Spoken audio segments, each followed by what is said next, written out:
నిర్వహించబడుతున్నటువంటి ఈ యొక్క కవి సమ్మేళనానికి ఇచ్చేసిన ప్రతి ఒక్కరికి పేరు పేరున వందనాలు. మా ఆహ్వానాన్ని మన్నించి ఇక్కడికి తెచ్చి మీ కవితల్ని ఎంతో చక్కగా వినిపించి మమ్మల్ని అందరినీ ఆనందింపజేసినందుకు మరొకసారి మా సంస్థ తరఫున ధన్యవాదాలు తెలియజేస్తున్నాను. సర్వజన హితం నా అభిమతం అనేటువంటి ఈ యొక్క శీర్షిక ద్వారా ఎంతో చక్కగా కవితలు వినిపిస్తున్నారు. అందుకు ధన్యవాదాలు. నేను కూడా ఒక చిన్న కవిత రాసుకున్నాను ఇప్పుడే.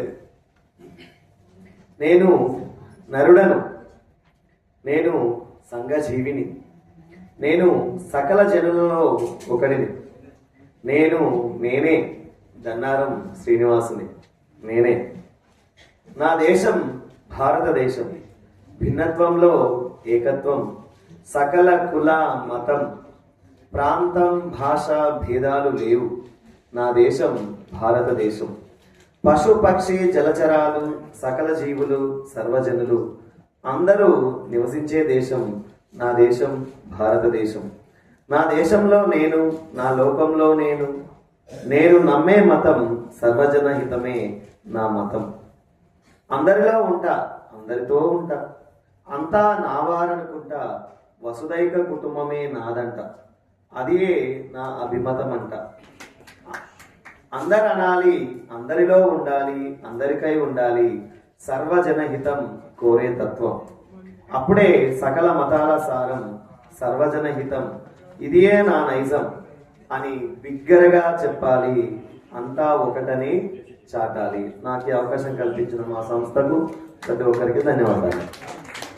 శ్రీనివాసరావు గారు ఇప్పటికిప్పుడే కవిత రాశానని చెప్పుకున్నారు. అంటే మిగతా కవులు ఈ అంశాన్ని చూసి వారు స్పందించి వారి మనసులో ఉన్నటువంటి దాగి ఉన్నటువంటి కవి ఒక్కసారి రెక్క విప్పి కవిత్వాన్ని అక్షర రూపంలో అందించారు. వారు నా దేశం అని దేశం గురించి ముందు చెప్పారు. నా దేశంలో నేను ఒకడిని, నేను అని ఒక ఫస్ట్ పర్సన్ లో చెప్తూ వచ్చారు. కవిత్వం చెప్పేది చాలా రకాలు, first person, second person, third person, ప్రథమ పురుష ఇవన్నీ అంటారు.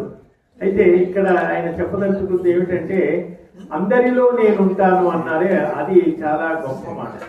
అందరిలో నేను ఉంటాను అని భారతదేశానికే పరిమితం చేసుకున్నారు. మీరు భారతదేశంలో ఉన్న ప్రతి మనిషి ఎంత 84 కోట్లు ఏదో చెప్పుకుంటున్నాగా, అందులో కాకుండా ప్రపంచంలో ఉండే ప్రతి మనిషిలో మీరు ఉండాలి అని కోరుకుంటున్నాను. అలా మనం ఆయన ఏమిటి శ్రీనివాసరావు, ఇక్కడ శ్రీనివాసరావు కాదు, ఆయనలో ఉన్నటువంటి మనుషులంతా ఒకటి అనేటువంటి ఆ భావం ఒకటి, ఆ స్పిరిట్ ఒకటి అందరూ అందిపుచ్చుకుంటే అసలు ఈ యుద్ధాలు ఇవేమీ జరగవు అని ఒక మంచి సందేశాన్ని అందించారు. ధన్యవాదాలు.